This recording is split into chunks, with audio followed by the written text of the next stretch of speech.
북한 기무사령부가 2017년 3월 촛불 집회 당시에 위수령과 계엄령을 검토했다. 이런 내용의 기무사 문건이 공개되면서 파장이 커지고 있습니다. 위수령과 계엄령, 이게 도대체 뭐고 법에는 어떻게 나와 있는지 오늘도 양지열 변호사 나와주셨습니다. 안녕하세요. 예, 안녕하세요. 자, 지금 문제가 된 문건이 이름이 전시, 계엄 및 합수 업무 수행 방안입니다. 뭐 이 전시, 계엄 이런 단어가 이게 왜 들어갔지? 이런 궁금증이 있는데요. 예, 이런 단어가 정말 상상할 수 없는 문건이죠. 왜냐하면 이게 어떻게 된 거냐면 지난해 박 전 대통령의 탄핵이 헌법재판소에 있기 전에 국회에서 탄핵을 한 다음에 국회에서 의결을 한 다음에 탄핵 소추안을 의결한다고 나서 기무사에서 탄핵이 기각될 가능성이 있는데 지금 촛불 집회에 굉장히 많은 사람들이 참가를 하지 않았습니까? 그러면 탄핵이 기각되면 이 사람들이 뭔가 비정상적인 행동을 할 것이다.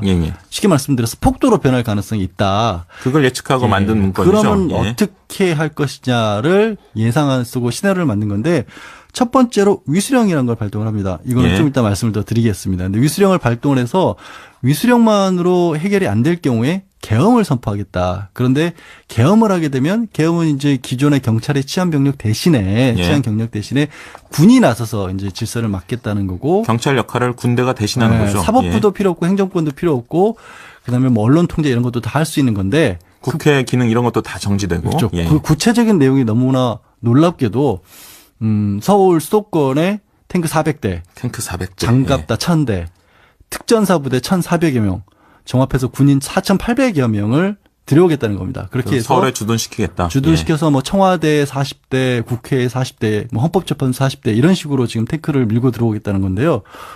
이게 그림이 잘 안 그려지실 것 같아요. 혹시 이제 최근에 영화 같은 거 보신 분들은 뭐 택시 운전사 같은 경우 광주에서 군인들이 이렇게 시민들 시위하고 있으면 제압을 하지 않습니까? 그런 수준의 거를 계획을 했다라는 거죠. 그런데 정말 끔찍하지 않으세요? 저는 이 얘기를 듣고 그때 당시에 탄핵 관련된 집회는 굉장히 평화적으로 이루어졌는데 그러니까요. 정말 아주 사소한 폭행 같은 것들도 없어서 전 세계 언론이 연일 보도를 했었고 기억나는 게 당시에는 뭐 해외에서 관광객들이 오기도 했었어요. 그런데 그 집회에 참가했던 관광 상품처럼 되어버렸었습니다. 그 사람들이 폭도로 돌변할 가능성이 있다라는 계획을 세웠다는 게 너무 놀라운 거죠, 사실은. 법적으로 이제 국민의 기본권, 뭐 인권과 상충되는 부분도 있을 것 같고.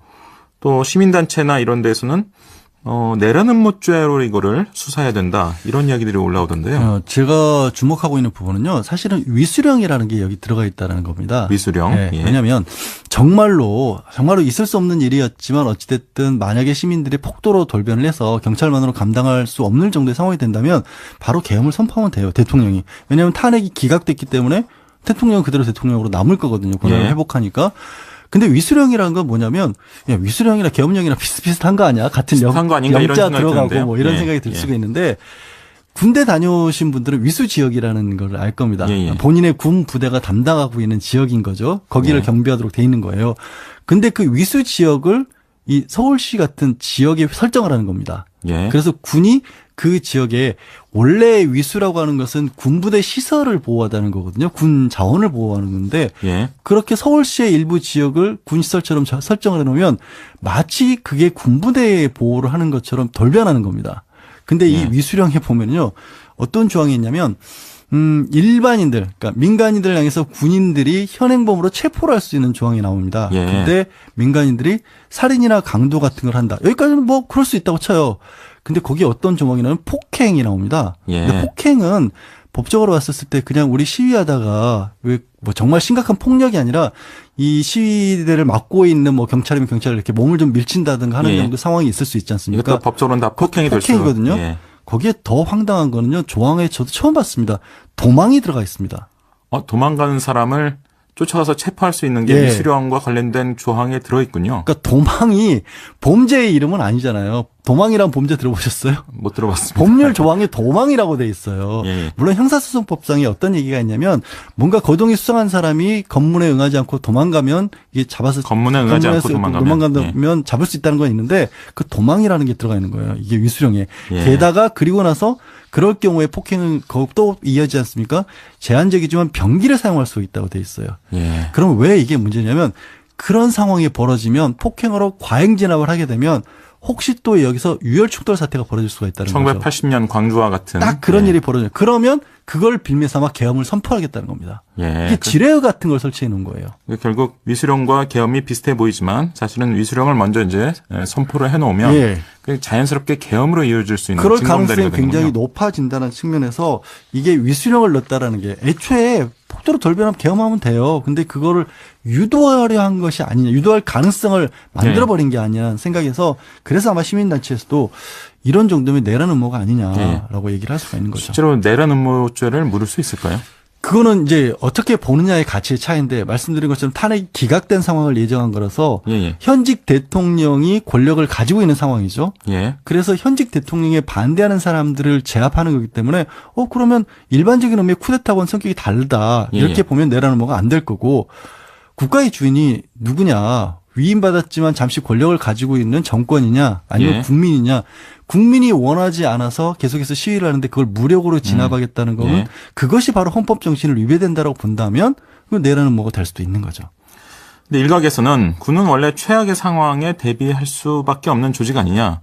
그러니까 그런 취지에서 보면 기무사가 최악의 상황을 이제 미리 가정해서 이런 거 만든 것도 이해할 수 있는 측면이 있지 않느냐. 이런 말씀하는 분도 계시던데요. 자유한국당 의원들 중에 일부 분들이 이런 말씀을 하시는 걸로 보이는데요. 예. 두 가지 측면에서 이게 조금 성립하기 어려울 것 같은 게 당시 상황이 일단 그렇게 위급한 상황으로 보이지가 않았고요. 예. 두 번째로는 100번을 양보해서 정말로 위급한 상황이었다고 할지라도 기무사가 이걸 할 수 있는 권한은 없습니다. 기무사에게는 이런 것을 사전에 준비하고 개혁할 권한이 없다. 기본적으로 계엄사령관은 대통령이 이 합동참모본부에서 그거를 선출해서 대통령이 임명을 하는 건데 예. 기무사가 왜 이거를 준비하고 문건을 만들죠? 게다가 그냥 계엄령만 한 게 아니라 위수령도 내리고 그 계획에는 누구를 예. 계엄 사령관으로 임명해야 된다라는 얘기가 나오거든요. 예. 기무사는 전체 군 조직으로 봤었을 때 누구를 임명할 수 있는 지위에 있는 사람들이 아닙니다. 그러니까 그리고 국군의 지휘감독 체계 그 본류에서 만약에 계엄령을 선포할 거면 계엄사령관을 이제 임명한다든지 등등이 이제 이루어져야 되는데 기무사가 이런 일을 기획하고 미리 준비했다는 것은 원래 권한하고 아무 상관이 없는 거죠. 기무사의 원래 그럼 이 문건 작성 자체가 위법적인 요소가 있는 것이겠네요. 자체도 위법적이고 꼭 밝혀야 될 부분은 이건 윗선의 지시 없이 이런 일이 있으려고는 생각하기 예. 어렵다는 부분도 앞으로 조사를 해야겠죠. 예.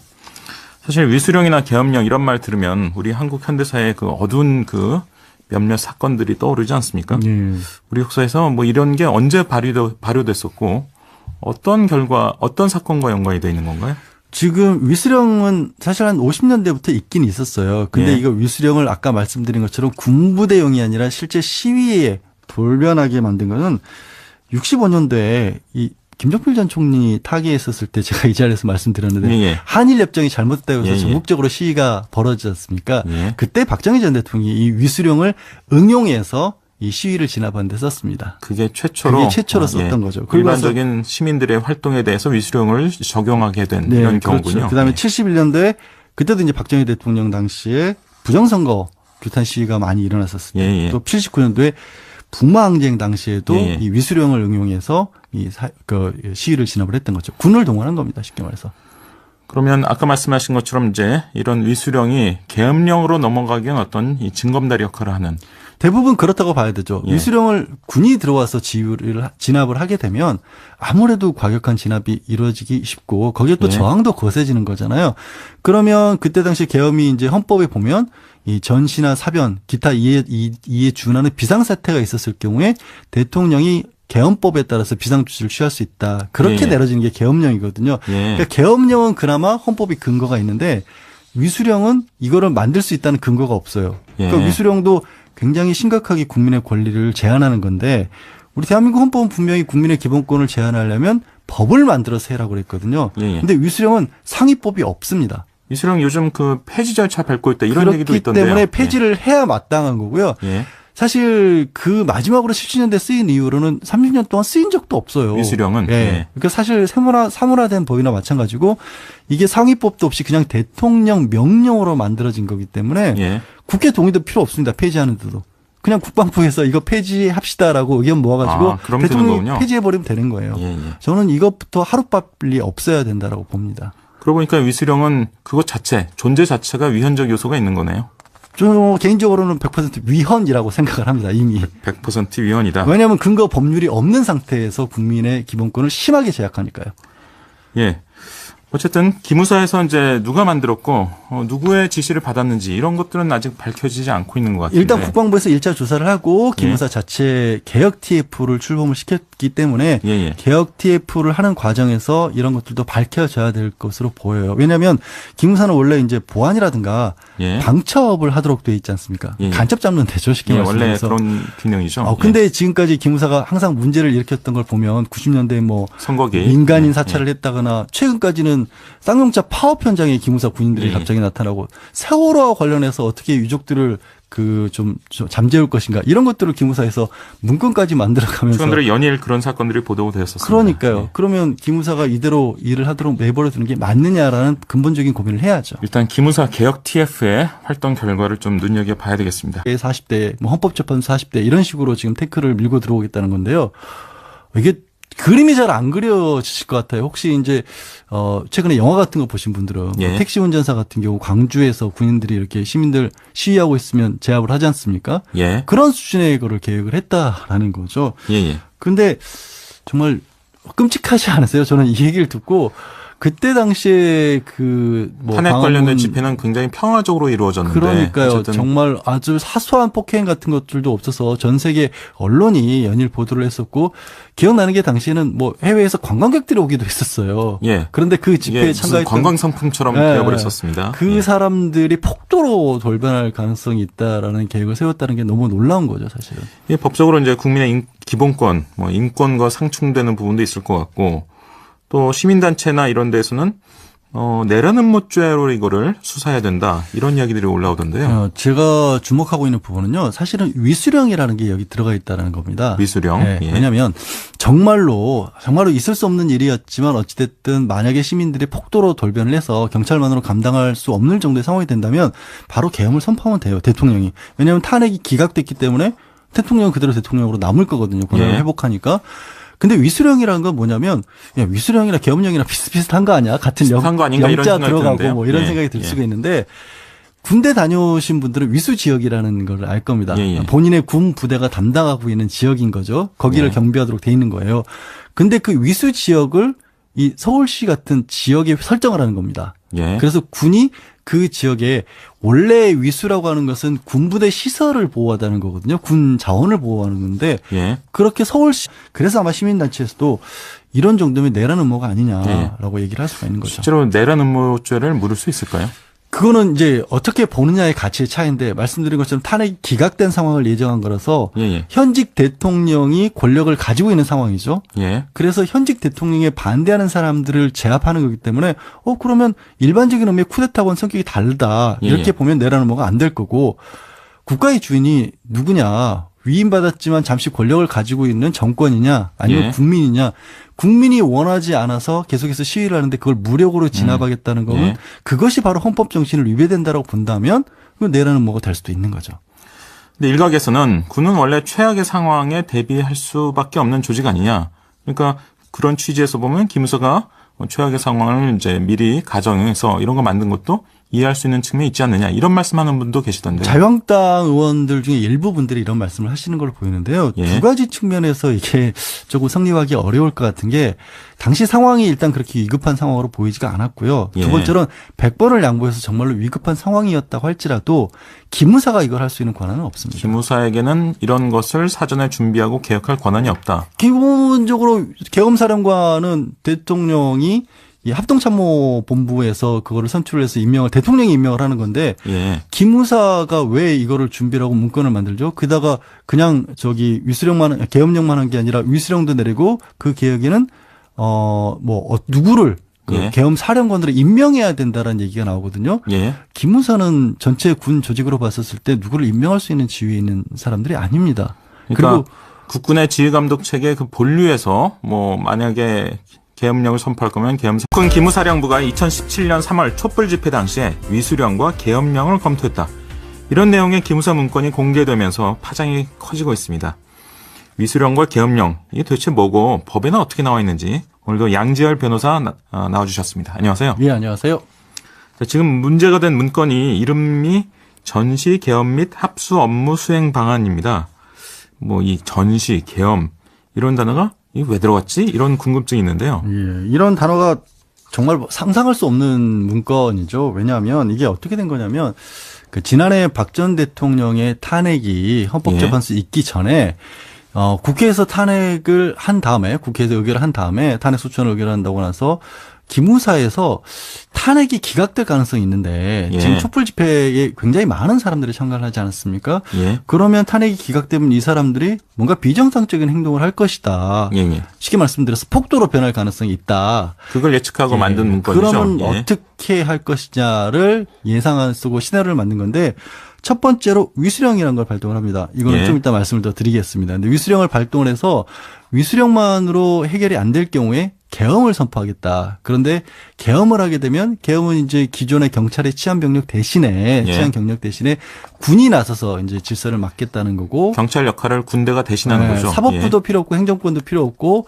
그다음에 뭐 언론 통제 이런 것도 다 할 수 있는 건데 국회 기능 이런 것도 다 정지되고. 그렇죠. 예. 그 구체적인 내용이 너무나 놀랍게도 서울 수도권에 탱크 400대, 탱크 400대. 장갑다 1000대, 특전사부대 1,400여 명, 종합해서 군인 4,800여 명을 들여오겠다는 겁니다. 그렇게 해서 서울에 주둔시키겠다. 주둔시켜서 뭐 청와대 40대, 국회 사람과는 이제 임명한다든지 뭐 등등이 이제 이루어져야 되는데 기무사가 이런 일을 기획하고 미리 준비했다는 것은 원래 권한하고 아무 상관이 없는 거죠. 기무사의 원래 그럼 이 문건 자체 작성 자체가 위법적인 요소가 있는 것이겠네요. 자체도 위법적이고 꼭 밝혀야 될 부분은 이건 윗선의 지시 없이 이런 일이 있으려고는 생각하기 예. 어렵다는 부분도 앞으로 조사를 해야겠죠. 예, 예.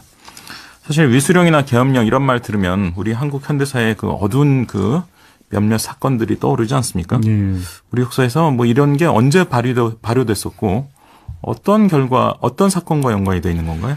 지금 위수령은 사실 한 50년대부터 있긴 있었어요. 근데 예. 이거 위수령을 아까 말씀드린 것처럼 군부대용이 아니라 실제 시위에 돌변하게 만든 거는 65년도에 이 김종필 전 총리 타계했었을 때 제가 이 자리에서 말씀드렸는데 예, 예. 한일 협정이 잘못됐다고 해서 예, 예. 전국적으로 시위가 벌어지지 않습니까? 예. 그때 박정희 전 대통령이 이 위수령을 응용해서 이 시위를 진압하는 데 썼습니다. 그게 최초로 그게 최초로 썼던 거죠. 그리고 일반적인 시민들의 활동에 대해서 위수령을 적용하게 된 네, 이런 그렇죠. 경우군요. 그다음에 네. 71년도에 그때도 이제 박정희 대통령 당시에 부정선거 규탄 시위가 많이 일어났었습니다. 예, 예. 또 79년도에 북마항쟁 당시에도 예, 예. 이 위수령을 응용해서 그 시위를 진압을 했던 거죠. 군을 동원한 겁니다. 쉽게 말해서. 그러면 아까 말씀하신 것처럼 이제 이런 위수령이 계엄령으로 넘어가기엔 어떤 이 징검다리 역할을 하는 대부분 그렇다고 봐야 되죠. 예. 위수령을 군이 들어와서 진압을 하게 되면 아무래도 과격한 진압이 이루어지기 쉽고 거기에 또 예. 저항도 거세지는 거잖아요. 그러면 그때 당시 계엄이 이제 헌법에 보면 이 전시나 사변, 기타 이에 준하는 비상사태가 있었을 경우에 대통령이 계엄법에 따라서 비상조치를 취할 수 있다. 그렇게 예. 내려진 일부 지역을 군시설처럼 설정을 해놓으면 마치 그게 군부대의 보호를 하는 것처럼 돌변하는 겁니다. 근데 이 예. 위수령에 보면요. 어떤 조항이 있냐면 일반인들, 그러니까 민간인들을 향해서 군인들이 현행범으로 체포를 할 수 있는 조항이 나옵니다. 예. 근데 민간인들이 살인이나 강도 같은 걸 한다. 여기까지는 뭐 그럴 수 있다고 쳐요. 근데 거기에 어떤 조항이냐면 폭행이 나옵니다. 예. 근데 폭행은 법적으로 봤었을 때 그냥 우리 시위하다가 왜 뭐 정말 심각한 폭력이 아니라 이 시위대를 막고 있는 뭐 경찰이면 경찰을 이렇게 몸을 좀 밀친다든가 하는 예. 정도 상황이 있을 수 있지 않습니까? 이것도 법적으로는 다 폭행이 될 수. 폭행이거든요. 예. 거기에 더 황당한 거는요. 조항에 저도 처음 봤습니다. 도망이 들어가 있습니다. 도망가는 사람을 쫓아가서 체포할 수 있는 게 예. 위수령과 관련된 조항에 들어있군요. 그러니까 도망이 범죄의 이름은 아니잖아요. 도망이란 범죄 들어보셨어요? 못 들어봤습니다. 법률 조항에 도망이라고 돼 있어요. 예. 물론 형사소송법상에 어떤 얘기가 있냐면 뭔가 거동이 수상한 사람이 검문에 응하지 않고 도망가면 이게 잡아서 검문에 응하지 않고 도망간다면 잡을 수 있다는 건 있는데 그 도망이라는 게 들어가 있는 거예요. 이게 위수령에. 예. 게다가 그리고 나서 그럴 경우에 폭행은 또 이어지지 않습니까? 제한적이지만 병기를 사용할 수 있다고 돼 있어요. 예. 그럼 왜 이게 문제냐면 그런 상황이 벌어지면 폭행으로 과잉 진압을 하게 되면 혹시 또 여기서 유혈 충돌 사태가 벌어질 수가 있다는 거죠. 1980년 광주와 같은 딱 그런 예. 일이 벌어져요. 그러면 그걸 빌미 삼아 계엄을 선포하겠다는 겁니다. 예. 이게 지뢰 같은 걸 설치해 놓은 거예요. 결국 위수령과 계엄이 비슷해 보이지만 사실은 위수령을 먼저 이제 선포를 해놓으면 예. 자연스럽게 계엄으로 이어질 수 있는 그럴 징검다리가 가능성이 굉장히 되는군요. 높아진다는 측면에서 이게 위수령을 넣었다라는 게 애초에 폭도로 돌변하면 계엄하면 돼요. 근데 그거를 유도하려 한 것이 아니냐, 유도할 가능성을 만들어버린 게 아니냐 생각해서